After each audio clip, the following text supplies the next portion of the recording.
And we are live. Hello, everybody. Hello, Anthony. Hello. Hello, hello. Hi, Andrea. Thank you for being here and accepting my invitation to Happiness Talks. You are my fourth guest this week, so it's my pleasure. Thank you. Thanks for inviting me. And yes, what a surprise. My first question is to you. What is happiness for you? What does it mean to you? And how are you with this topic usually? Yeah, well, that's a that's a great question. It's like for me, I spent the majority of my life struggling to find happiness.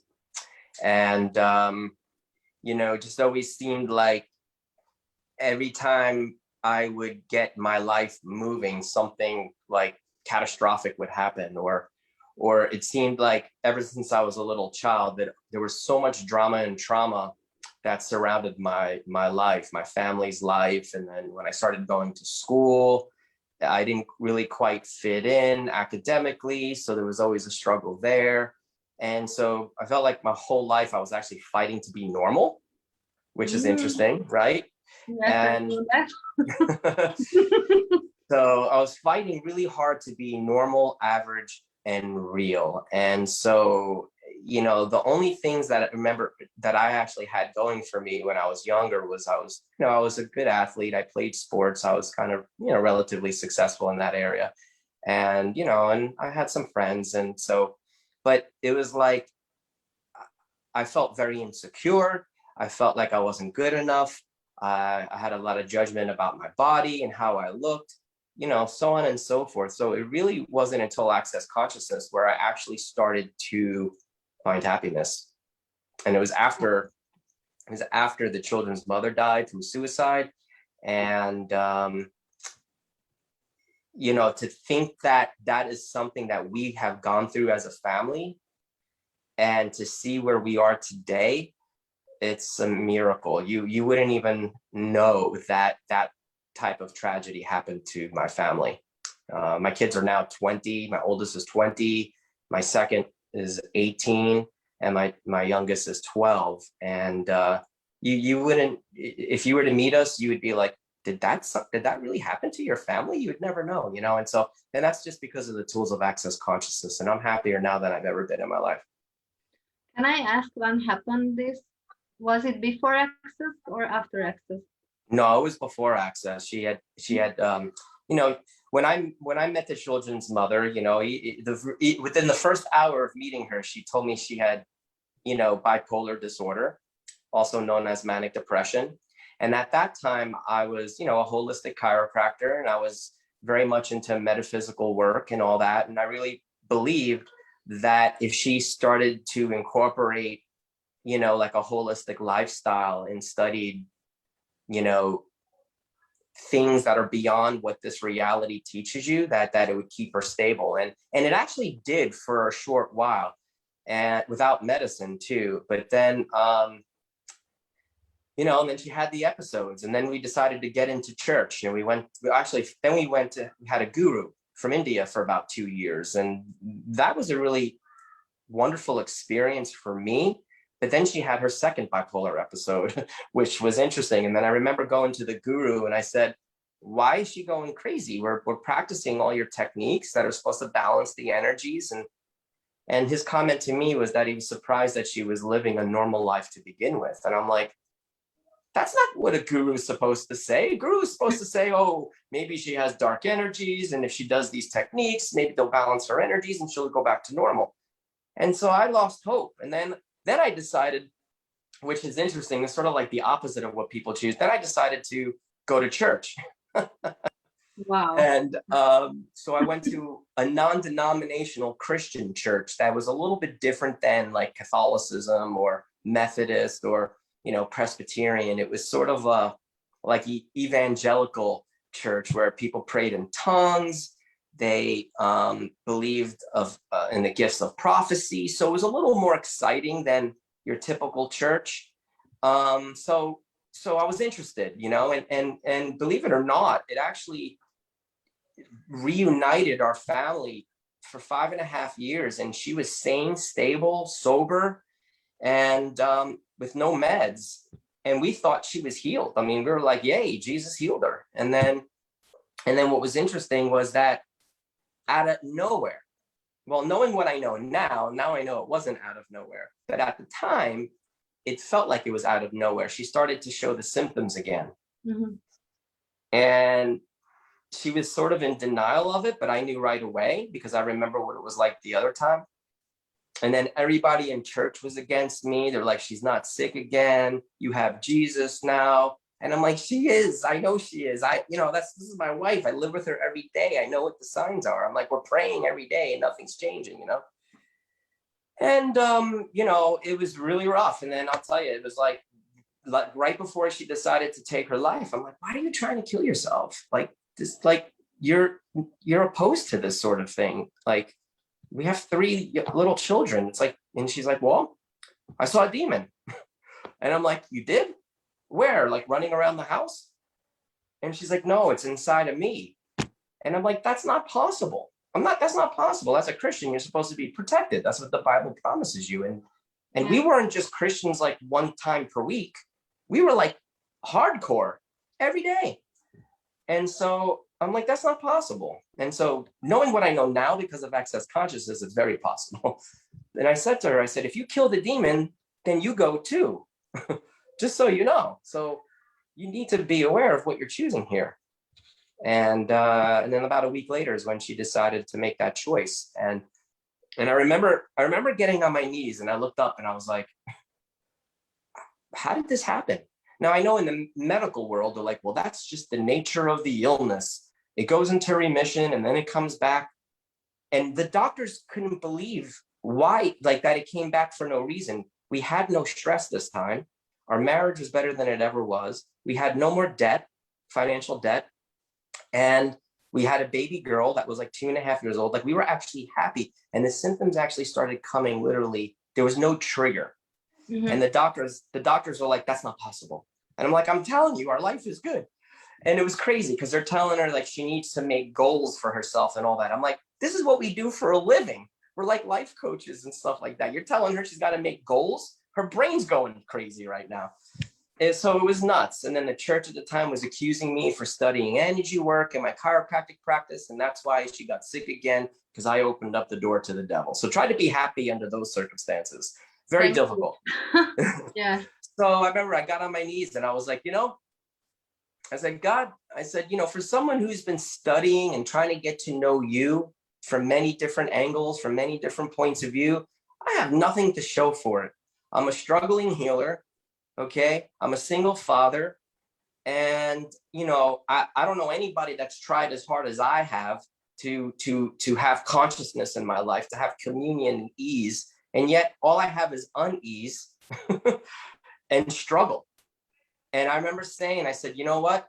I'm going to go outside the box again. There's got to be a modality out there that exists that can, wherever I'm locked up, wherever I'm stuck, it's beyond my cognitive understanding. Mm-hmm. Because I went to therapy. I mean, I did everything, Andrea, everything, you name it. I did psychotherapy, psychiatry, social workers, metaphysics, breath work, you name it. So I remember saying, I said, God, I'm going to go outside the box. And if I go to hell for it, so be it. I know a lot of people in the church will accuse me anyway, because they already did.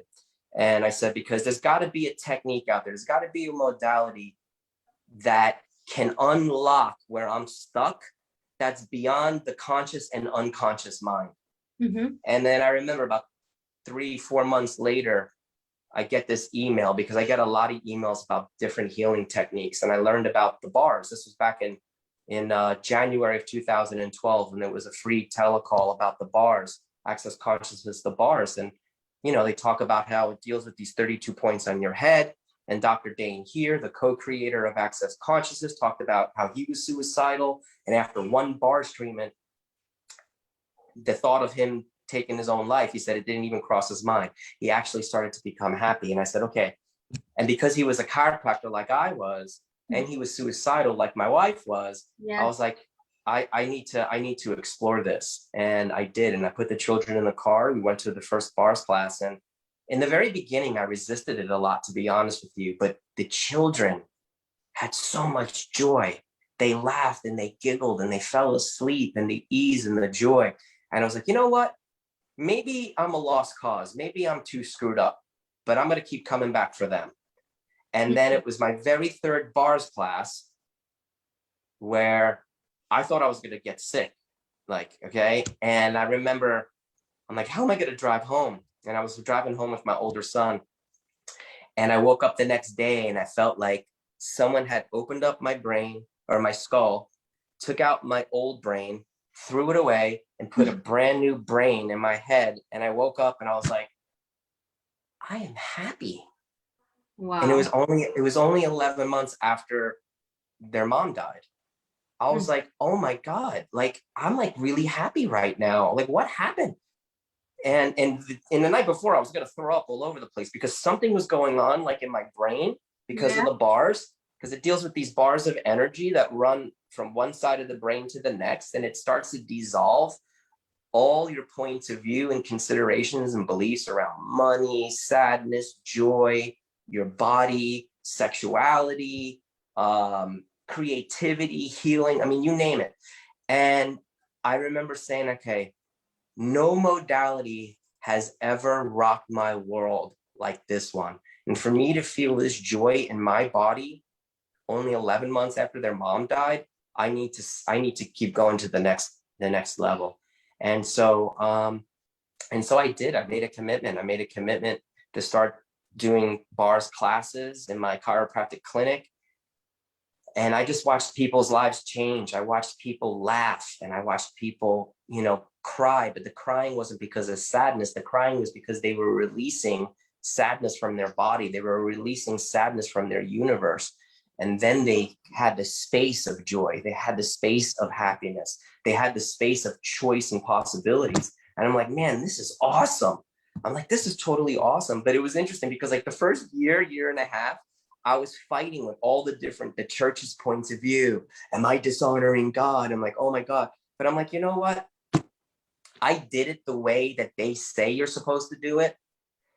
And, she's dead and my life is a struggle. And so be it. So I believe God led me to the work.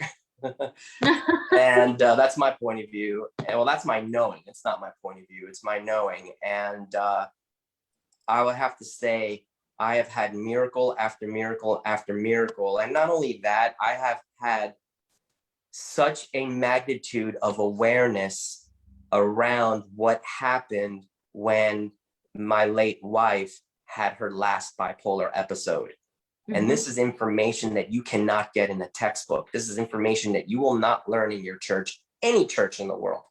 I don't care if you're Christian, Hebrew, Muslim, whatever.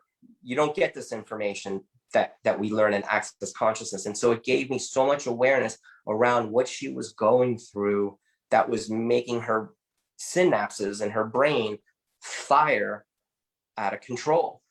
And so I wish we would have had the tools at that time, because I know without a shadow of a doubt, we could have saved her life. But, so be it. I think the choice that she made led me to Access Consciousness. And now I've been traveling the world for the last, 9 years, facilitating all the different tools in Access Consciousness, the bars, the body processes, the verbal facilitation that we do, the abuse hold body process. I mean, God, the list goes on and on and on and on. As far as like what's available for people so that they don't have to be stuck with whatever that they have going on. And it's been a gift. It's been a gift to me. It's been a gift to my children. The children at that time were 11, 9, and 3. And like I said earlier, now they're 20, 18, and 12. And I can't tell you, and they have taken the classes with me. They know how to do the bars themselves. When they're feeling a little bit off, they're like, Dad, can you run my bars? Or they'll go to a class and they'll meet a practitioner somewhere in the world, wherever they are, and they'll get their bars ran because they know the value of Access Consciousness, the bars. So I know before the call, you're like, what's the one tool that you use to become happy? The bars, the Access Consciousness, the bars. And to me, that if I had to get rid of all the other tools and not give up one, it would be the bars. because that's where it all started for me. And that's where I saw, you know, whoa, like, oh my God, it like reset my brain. It like reset my brain. And people need that. They're still doing, I know I'm talking so much, but this is a very passionate topic for me because people are still receiving electric shock treatment Really? for depression. Yeah. I mean, that's got to be one of the most barbaric, from my point of view, barbaric forms of therapy that exist, and they're still doing it today. And they're not willing to go outside the box and find something that could be a little bit more gentle. You know, it's like, why wouldn't all the hospitals, No, mental I institutions? think many Crazy. people think that they have to suffer for change, you know, or change is hard or la la la. Well, I know why. It's got to do with money, because you can't, you know, insurance companies aren't going to, you know, pay for someone to get their bars ran. And God forbid you create miracles and healing, then people won't need the pharmaceutical drugs and people won't need the electric shock treatments, which is, you know, you have big pharma that controls and runs all that stuff. Yeah. Can I ask that when you said that after 11 months you felt that you are happy, what didn't you feel any guilt or something that, oh, is it allowed to me to be happy after 11 months? That's a great question. And that's exactly the thought that I had, word for word too. Because I remember driving in my car and I was driving, I was on my way to give a private bar session to someone. And I'm like, wow, like, there was this little voice like, you're not supposed to be this happy after 11 months. That's not normal. And then I was like, well, how long and then I literally was like, well, how long am I supposed to suffer for? You know what I Yeah. mean? And so, and don't get me wrong, it wasn't like I was happy and then I stayed happy, right? I had to go through a lot of healing, a lot of healing. And, you know, because I didn't really have the money at the time, I didn't really get to go to the advanced classes for another year after that experience. You know, by the time I got to the choice of possibilities class, which was called 2 and 3, level 2 and 3 at that time, it was like maybe 2 years after my first bars class. So it took me a while to get there. And then I remember being in the choice of possibilities class, and that rocked my world. I was like, whoa. I was like, this is intense. But I was like, nothing ever that I had ever done along the way was that intense. So I'm like, I knew I was in the right place. I knew I was going to get the change that I've been looking for in all those other modalities, but didn't quite access. And if you had to somehow, I know we don't like definitions, but somehow define happiness, what is now for you at the moment? Is it a space or a state or? Yes, and yes, and yes. You know, it is a space. It is definitely a space, okay? Because a lot of times, like when we're struggling with stuff, it's like all we can see is like the struggles, right? Everyone, no matter where we look, it's like the struggles are there, right? So Yeah. one of the gifts that the tools do is it dissolves those things, right? And so now you actually have space and you actually have choice, which sometimes can be a very vulnerable state, so to speak, for people because they're not used to actually having space. So a lot of times people freak out and they start to close that space back in.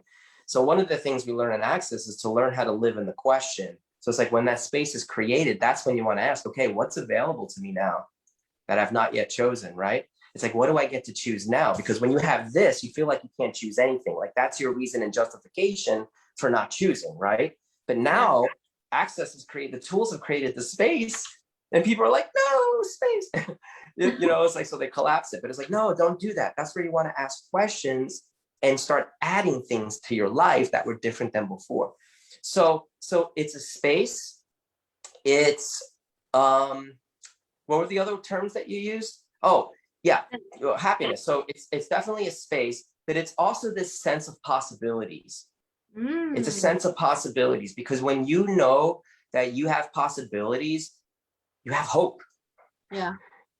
You have hope. I mean, the reason why that, you know, her name was Jessica. The reason why my late wife Jessica took her life is because she was hopeless. She felt like she was a lost cause. Her point of view was, if I did the Jesus thing and all these other modalities, and if Jesus doesn't work, well, then there's nothing left. Yeah. And that's what the church sort of point of view was. Anything outside of Jesus is wrong. So she lost hope. But that was just an interesting point of view that was impelled in her universe. Okay. And so she was hopeless. And so when someone has the point of view of hopelessness, their point of view is, why bother living? Yeah. Okay. So for me, happiness is possibilities, which is this energy of hope. And also with the fact that you have choice. Because sometimes when you feel choiceless, right? It's people who are in abusive relationships, sometimes they feel trapped. Like they feel like they have no way out because maybe the person provides money, or maybe the person has gaslighted them so much and brainwashed them to think that without them, they will be nothing. Those are just points of view that are impelled in people's universe. And so what these tools give you is they give you that space of choice and possibilities. And that then you start to go, wait, it's like I have that like I could have that for me. And it's like, yeah, you could have that for you. And then the other thing too, to me, that if we had to put a definition to happiness, is when you start to access your unique capacities, when you start to access your unique gifts and potencies, when you start to see how powerful and potent you are. And then you start to ask the question, okay, great. Now that I'm aware of this, what can I be and do in the world? You know, what can I be and do in the world? What can I contribute to the world? And what am I actually willing to allow the world to contribute to me? And then, because access is also about learning how to receive. And if you can't receive you, then what are you going to be able to receive? So it's like, there's so much to this happiness thing. Wow. And, you know, Gary says happiness is just a choice. And it is, but it's like when you're in that space of choicelessness, or at least it's a point of view of choicelessness or hopelessness, then you don't feel like you have choice. You feel like you're stuck. Yeah, and access helps to change that. Yeah, so many people think that they don't have a choice, actually. So for me also, I had to go to COP, where I realized that, fuck, I have a choice. Yeah. And that's one of the most liberating feelings in the world. And, you know, to me, that's also a part of happiness, is when you can have that sense of freedom, that sense of space, that sense of possibilities, that you have choice, that you're not stuck, that you can literally undo anything in the next 10 seconds. And so that to me is happiness. And when you get to wake up every day and be like, hey, what would I like to create today? What would I like to add to my life?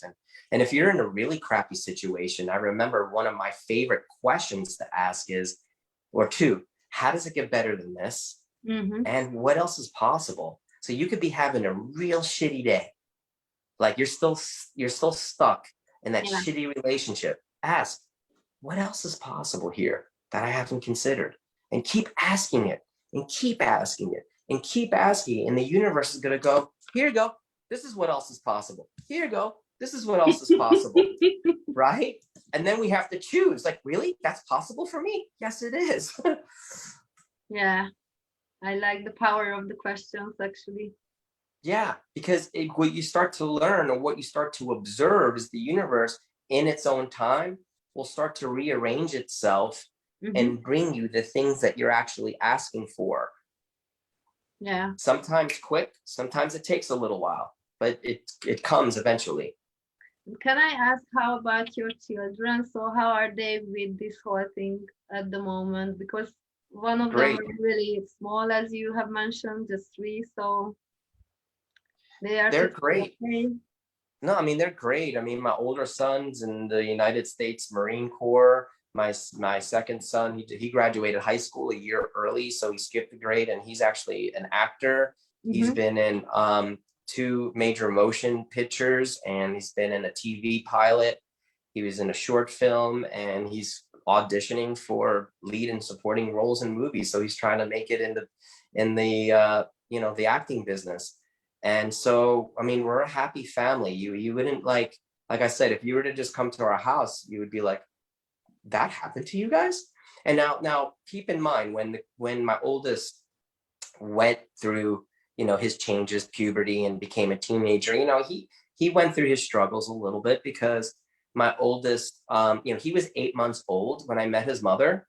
So he wasn't my biological son, but I adopted him, but he wasn't my biological son like the other 2. And so and he never met his biological father. And Wow. so when his mother chose to take her life, he went through this phase of like everybody abandoned me. You know what I mean? And so he went through some struggles and stuff like that. And, you know, that was not easy, but thank God for the tools of Access. Thank God for Gary Douglas, the founder of Access Consciousness, because he was actually there for me personally and my family personally. And we got a lot of facilitation from him. And it really, you know, it helped us to get through some of those dark times.